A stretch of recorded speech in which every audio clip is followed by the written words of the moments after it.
Good morning. It's good to see everyone here today. We certainly have a full crowd. I was looking around. We do have several visitors. We're thankful for the fact that you're here. We invite you to join us in worshiping and honoring God. At this time, we're going to open up our Bibles and study a portion of God's Word. So it's good to have this crowd. It's good to see each and every person here. This year, we are focusing on the theme, Be Still and Know. Be still and know. And I think it's been a wonderful theme so far.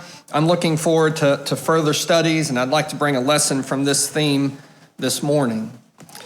This statement comes from Psalms 46. There are many Psalms that deal with lofty themes. Many of them deal with who God is and a picture of this great and awesome God. Many Psalms deal with extreme emotions, whether it be anguish or fear, and a calling upon God to answer these calls. Psalm 131, which is the psalm we'll look at this morning, it's not like those long psalms. You think about Psalm 119 has 176 verses. This psalm is remarkably small, just 3 verses. And yet it may be one of the most powerful psalms in all of the Psalter. That's a bold claim, I realize. It addresses a question we rarely ask directly. How high is your heart? This is one of the songs of ascent, which means it was a collection of psalms that many believe that the Israelites would sing as they went up to Jerusalem. And as it talks about ascent, we're going to talk about high things. How high is your heart? The psalmist describes 3 high things: a high heart, high eyes, and a high walk. And then he shows us something even more powerful than spiritual ambition, and that is spiritual contentment. In a world obsessed with self-promotion, and visibility, and importance, Psalm 31 teaches us the beauty of being small before a great God. As we jump into the psalm, we see that he's going to introduce some things, first of all, in the first half of this psalm, some things that he does not do. Some things that he does not do. And the first one is he does not have arrogance, or he does not lift himself up in that way. Notice the first verse, or the first part of the first verse. O Lord, my heart is not lifted up. My eyes are not raised too high. When we say, O Lord, often that begins a petition. O Lord, hear my cry. O Lord, deliver me. O Lord, answer when I holler out to you. But here it's not so much a petition as a statement here of what the psalmist does, how he approaches things. O Lord, he says, my heart is not lifted up. The first high thing that we deal with here is a proud heart. The ESV says, my heart is not lifted up, and the NIV makes more of the meaning or sense of that when it says, my heart is not proud. My heart is not proud. I am not full of myself. We see that this is the same language used of Isaiah. The text says in 2 Chronicles 26, when he became strong, his heart was proud. It says the same thing of Hezekiah as well in chapter 32. When Hezekiah became sick, he prayed to God. And initially, the text says that he did not make return to God according to the benefit to him, for his heart was proud. His heart was proud. Now later he humbles himself. But notice that the psalmist is saying before God in this song of ascent that my heart is not lifted high. My heart is not proud. The second thing he says is that I do not have haughty eyes. The ESV says my eyes are not raised too high. And again, the NIV gives the sense my eyes are not haughty. Haughty eyes are lifted up from a proud heart so that they look down upon others. They see others as less than themselves. and themselves as more important. Haughty eyes are the first of the 6 things that God hates in Proverbs chapter 6. 6 things God hates. Haughty eyes are listed first. We also see that haughty eyes and a proud heart are often coupled together.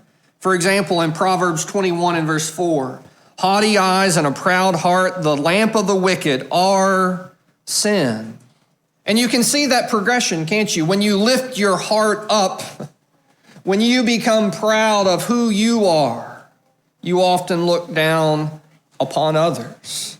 A proud heart and haughty eyes. These are the first 2 high things. And the psalmist says, I do not practice this. I do not have a proud heart. I do not have haughty eyes. The second thing he talks about is, I am not ambitious. Ambitious. Notice the second part of verse 1. He says, I do not occupy myself with things too great and too marvelous for me. The Net translation says, I do not have great aspirations or concern myself with things that are beyond me.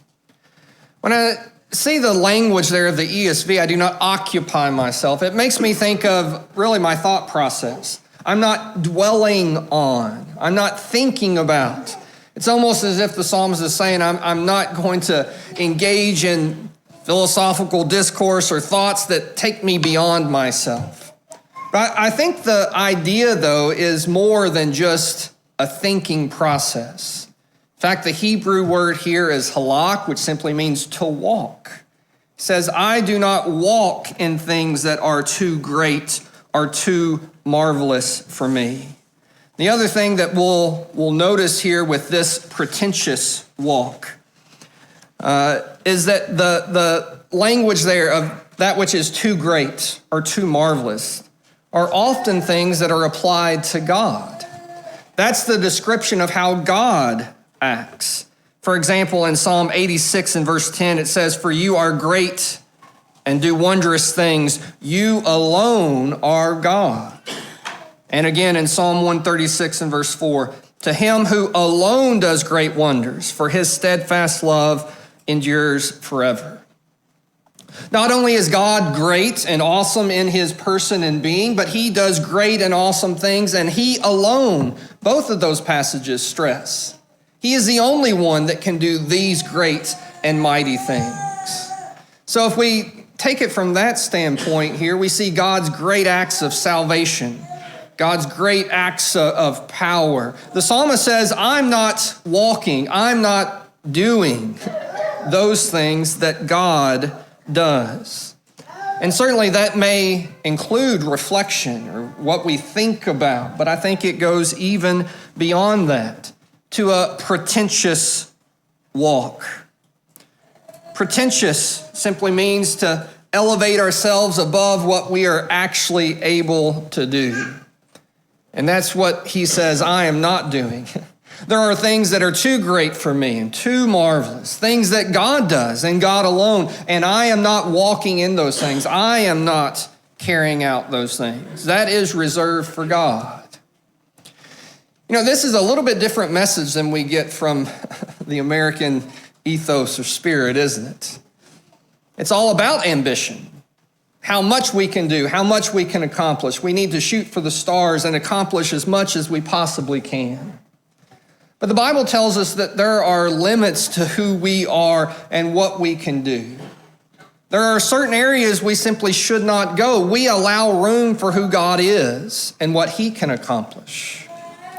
And while we can be ambitious in our work and we can have some element of striving to better ourselves, there's a limitation there, isn't there?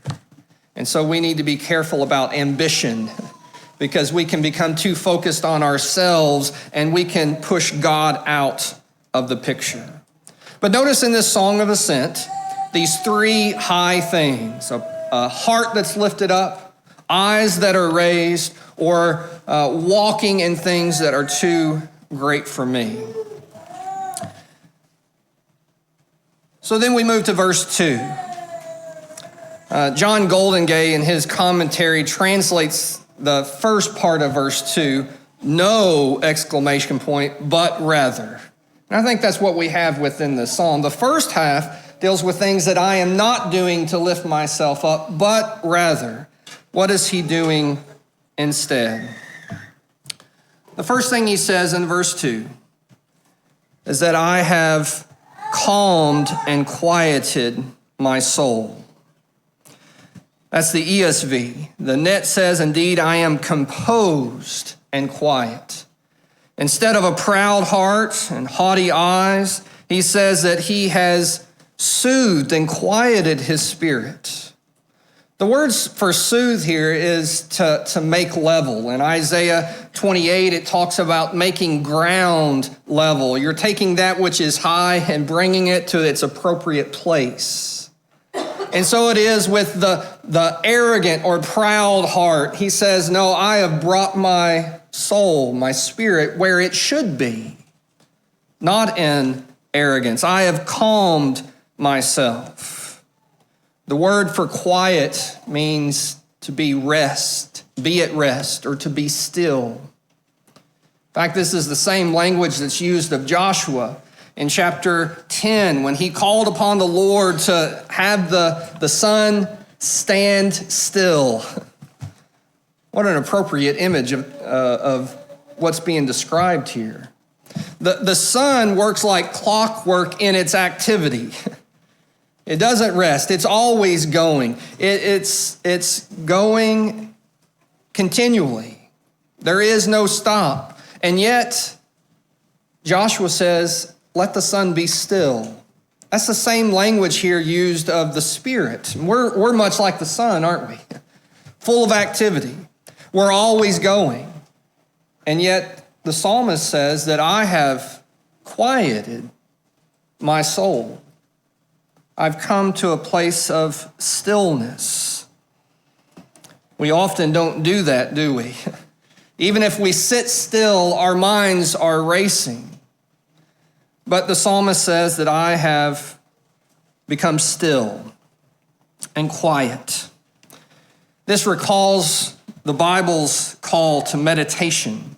For example, in Psalm 119 and verse 97, it says, "Oh, how I love your law. It is my meditation all the day."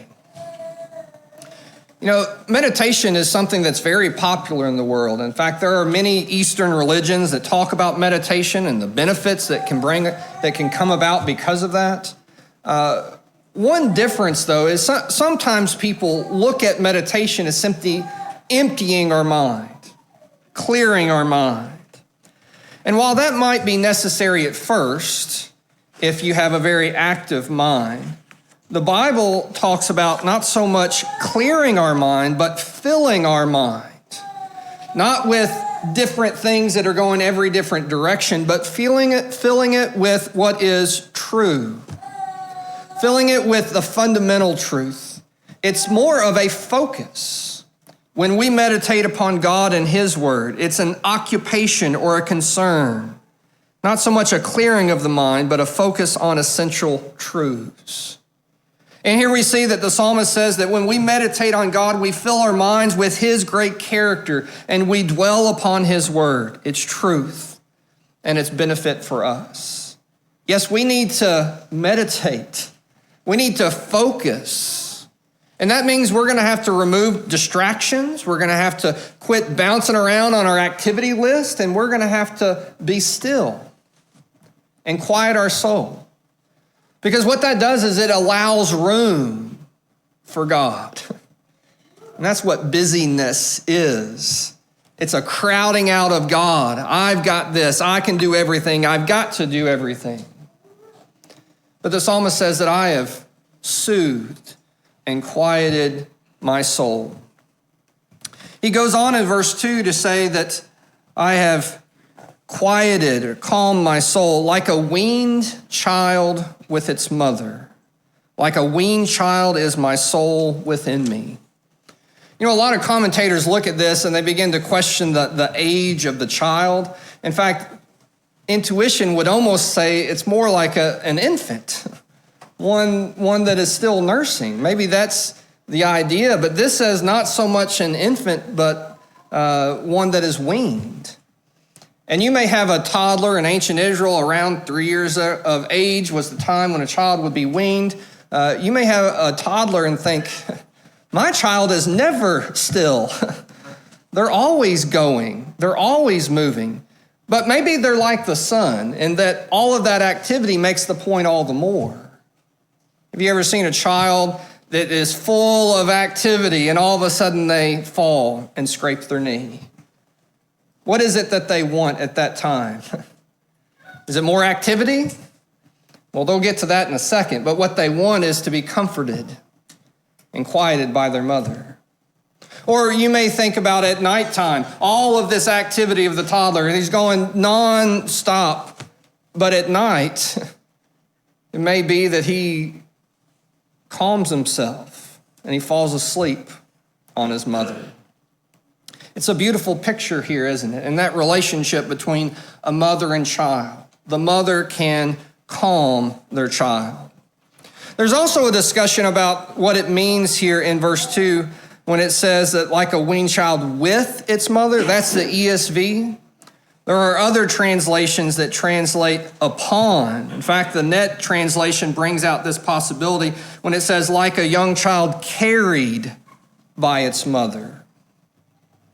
And I like that idea, especially you might think about the Song of Ascents. The families within Israel were traveling up to Jerusalem in order to go and worship.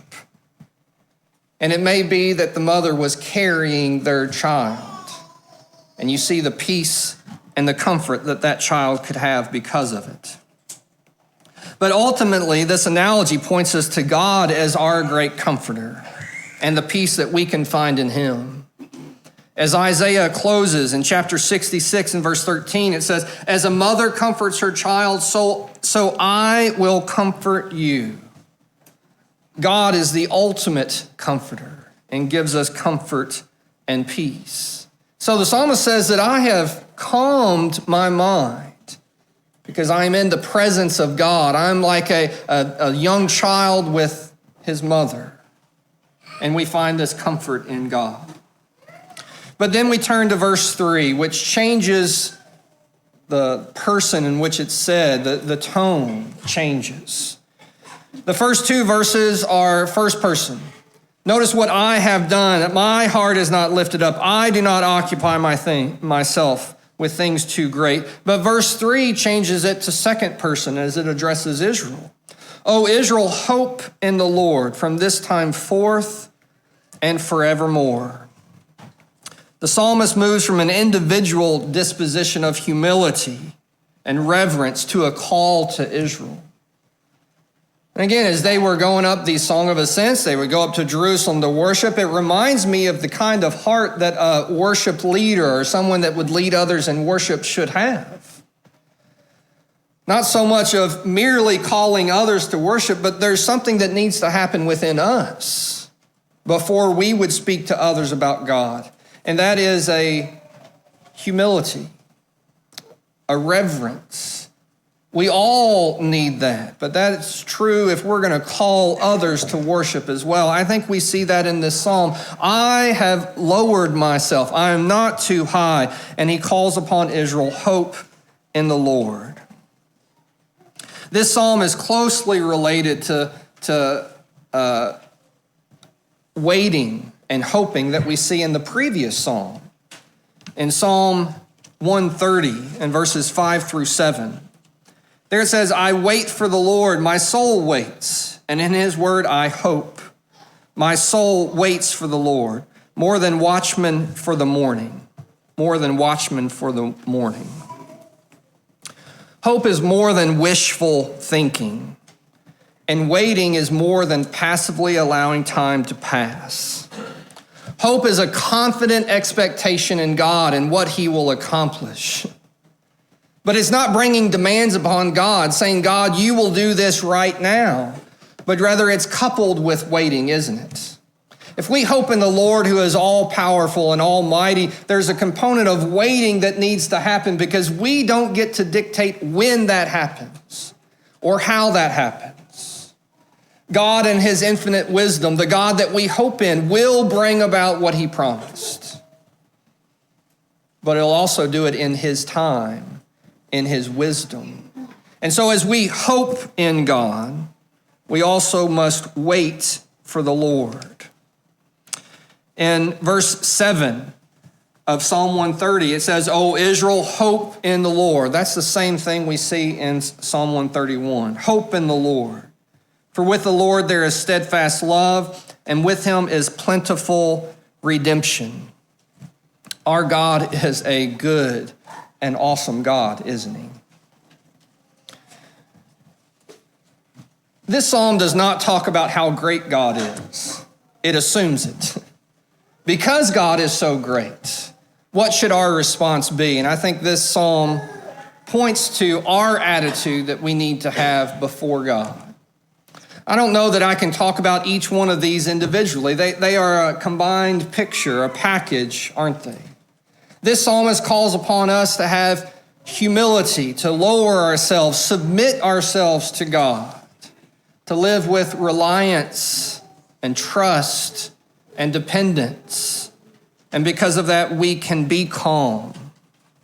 There's a few passages that come to mind as I think about this group of responses to our great God.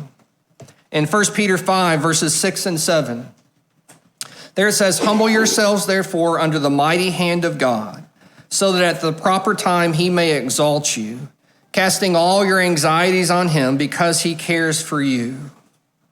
Arrogance is totally inappropriate before a mighty and awesome God. God's mighty hand should lead us, should push us, should drive us to humility.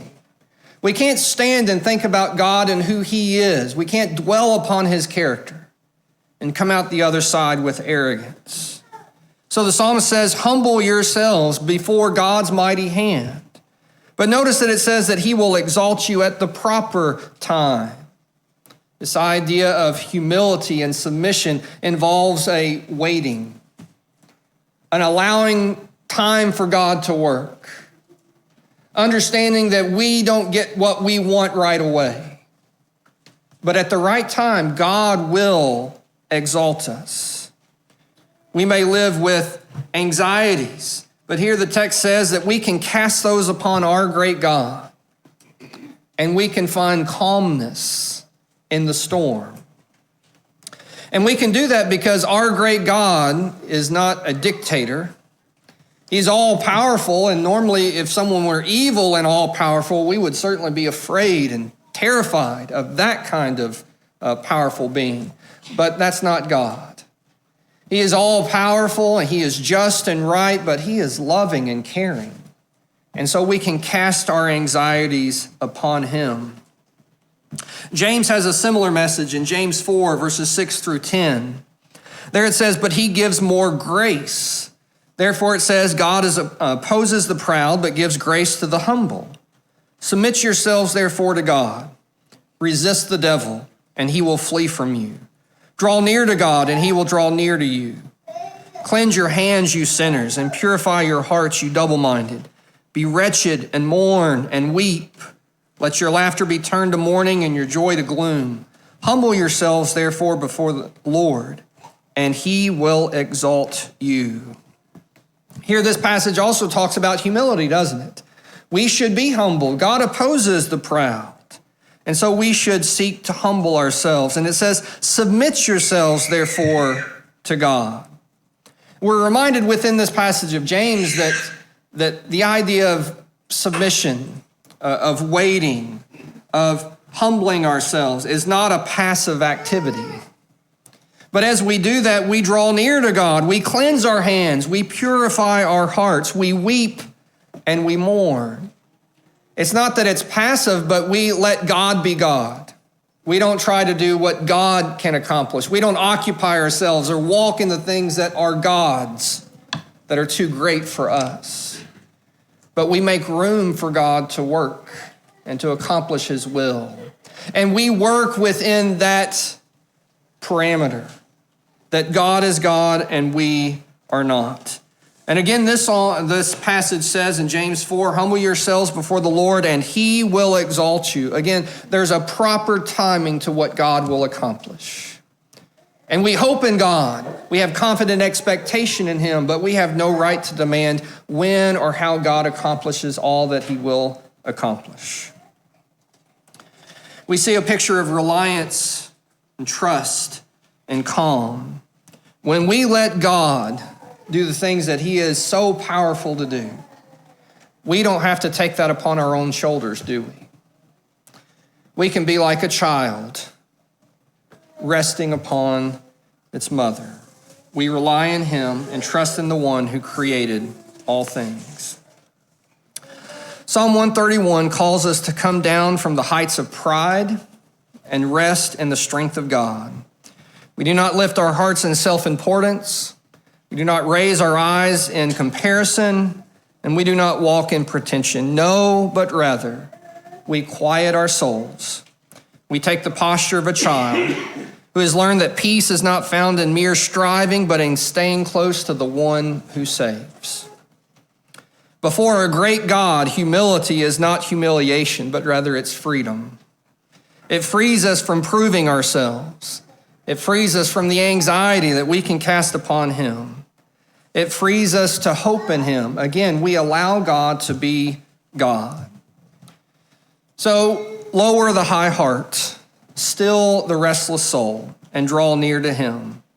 And like a weaned child, find rest, not in your greatness, but in his. If you're here this morning and you have a high heart, you've put all the pressure upon yourself, maybe you're not a Christian, you can find hope in God. You can find peace in God. You don't have to accomplish all these things by yourself. In fact, when it comes to rectifying sin or dealing with the sin problem that we have all committed, there's nothing that we can do by ourselves to rectify that, to change it, to make it better. That's something that God has done.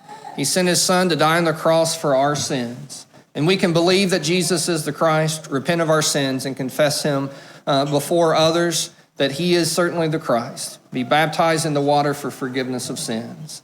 If you're here this morning and you are a Christian, but you need the prayers of the saints here, you need help, or maybe you're struggling, whatever your need is, if you're subject to the invitation, please come as we stand and sing at this time.